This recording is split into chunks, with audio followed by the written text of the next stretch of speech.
नमस्कार। आज आपण बटाटा साबुदाणा चकली बघणार आहोत। ही अतिशय खुसखुशीत आणि अजिबात तेलकट बनत नाही आणि दुप्पट फुलते अशा परफेक्ट चकलीसाठी रेसिपी आणि साहित्य बघूया। बघू शकता अतिशय सॉफ्ट आणि कुरकुरीत अशी चकली बनलेली आहे। ही चकली तोंडाला टुचत सुद्धा नाही आणि तेलकट सुद्धा लागत नाही। चला तर आता आपण चकल्या बनवायला घेऊया। अर्धा किलो साबुदाणे आपण आता स्वच्छ धुवून घेणार आहोत। खिचडी बनवण्यासाठी जसे साबुदाणे भिजवून घेतो तसंच आपण हे स्वच्छ धुवून थोडं वरती पाणी असेपर्यंत साबुदाणे भिजवून घेतलेले आहेत।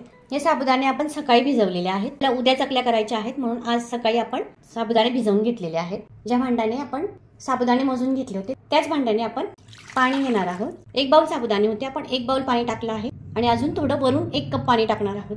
हे पाणी आपण उकळून घेऊया। सकाळी भिजवून घेतलेले साबुदाणे छान फुललेले आहेत, मऊ झालेले आहेत। आता आपण हे साबुदाणे गरम पाण्यात टाकणार आहोत।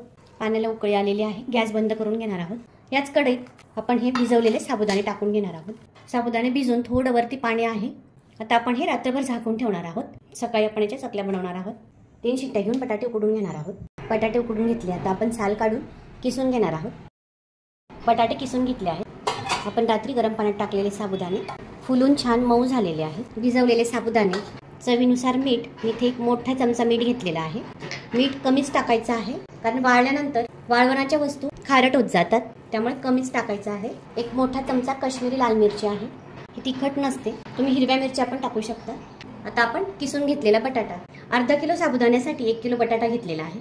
हे आता आपण सगळं व्यवस्थित मळून घेणार आहोत। एक प्लास्टिकचा कागद टाकून घेतला आहे, याच्यावर आपण तेल लावून घेणार आहोत म्हणजे आपल्या चकल्या व्यवस्थित निघतील। चकल्या टाकून घेऊया।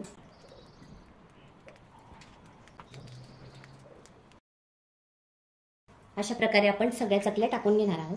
अशा सगळ्या चकल्या करून घेतल्या आहेत आणि उन्हात वाळवायच्या आहेत। ओल्या चकल्या उन्हातच टाकायच्या आहेत। रात्रीच्या चकल्या करून ठेवल्या तर त्या फुलत नाही, त्यामुळे चकल्या सकाळीच करायच्या आणि उन्हात वाळवायच्या, ते छान फुलतात। तयार आहे बटाटा साबुदाणा चकली। चकल्या तळून बघणार आहोत। तेल गरम केलेलं आहे, आपण चकली तळून बघूया।